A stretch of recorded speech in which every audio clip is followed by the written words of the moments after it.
Selamat malam Sobat Horor, bertemu lagi bersama saya Marenly di Cerita Misteri.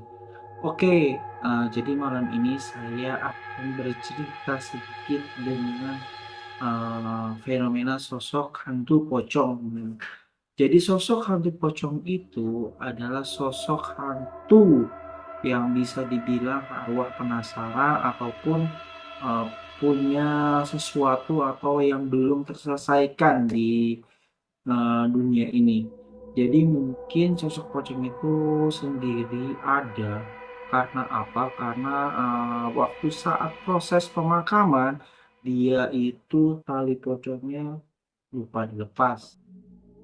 Jadi mungkin ada sedikit kisah, mungkin teman-teman tahu yang kayak di film itu kan kayak banyak yang 40 hari bangkitnya pocong atau yang kita familiar banget Pocong Mumun. Jadi untuk ceritanya itu sih sama aja sih sepertinya seperti itu.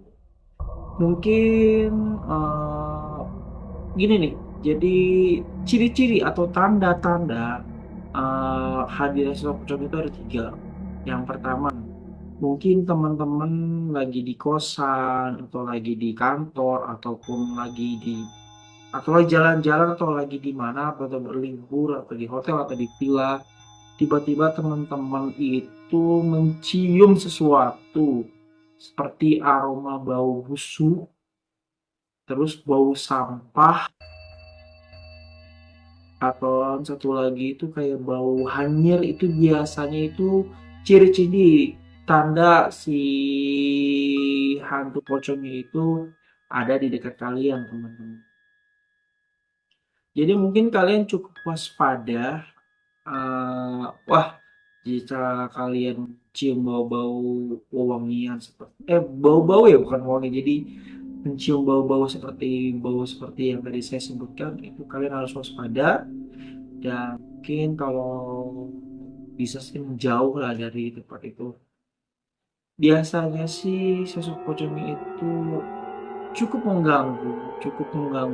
jahil yang seperti yang saya temui waktu saya saya pernah ngonten di daerah Jakarta.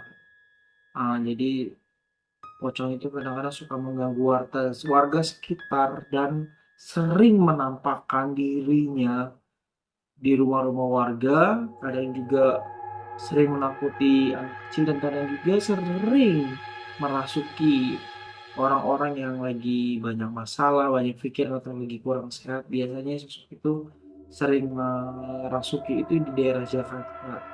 Saya sih nggak bisa nyebutin di mana karena privasi ya. Mungkin teman-teman punya cerita ataupun punya pengalaman pribadi tentang sosok pocong, mungkin bisa tulis di kolom komentar saya, teman-teman. Jadi ada nih cerita sedikit tentang teman saya. Jadi teman saya ini dia sering main ke sebuah rumah rumah temannya sih. Kalau kayak kita bilang tuh kosan. Nah, di saat dia main itu eh, dia itu lagi ditinggal oleh temannya untuk ke warung. Jadi beli rokok lah kalau ceritanya dia sih beli rokok. Dan di saat dia di kamarnya itu dia menunggu seperti pertama sih dia nggak ada ngerasain apa-apa ya, nggak ada ngerasain apa-apa, tapi makin lama dia merasakan kayak bau bau busuk atau bau sampah. Dia coba cari, disangka itu si temennya ini tuh, ih jorok banget sih nyium, kayak nyium bau sampah ini, takut ada makanan basi ataupun misalnya tikus mati. Jadi dia lihat tidak ada apa-apa di ruangan itu karena ruangannya itu kecil juga sih, kayak kos-kosan paling kamarnya ukuran 4 kali 4 ya, seperti 4 meter kali 4 meter. Pas dia lihat tuh nggak ada apa-apa. Tiba-tiba pas di depan pintu, dia kira teman dia datang. Ternyata berdiri tegak itu sosok tinggi besar dengan kain putih dengan wajah yang hitam dan mata mata yang kayak penuh darah, langsung melotot menatap ke arah dia, teman-teman. Di saat itu dia langsung pingsan Dan si teman saya langsung pingsan dan temannya teman saya ini datang ngebangunin, disangka dia sih ketiduran, disangka temennya sih ketiduran, ternyata dia cerita bahwa dia melihat sosok pocong itu tepat di depan pintu kamarnya si temennya ini.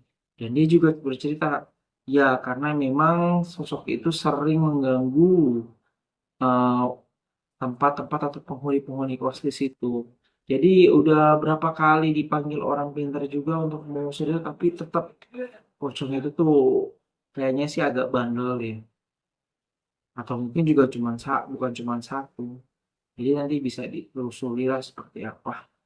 Ya mungkin segitu aja sih cerita kita malam ini. Jangan lupa ikuti cerita saya di cerita misteri selanjutnya bersama saya Marendi. Terima kasih banyak telah mendukung saya. Jangan lupa tetap follow saya, tetap ikuti saya dan cerita saya. Oke? Terima kasih. Assalamualaikum warahmatullahi wabarakatuh. Salam sejahtera semuanya.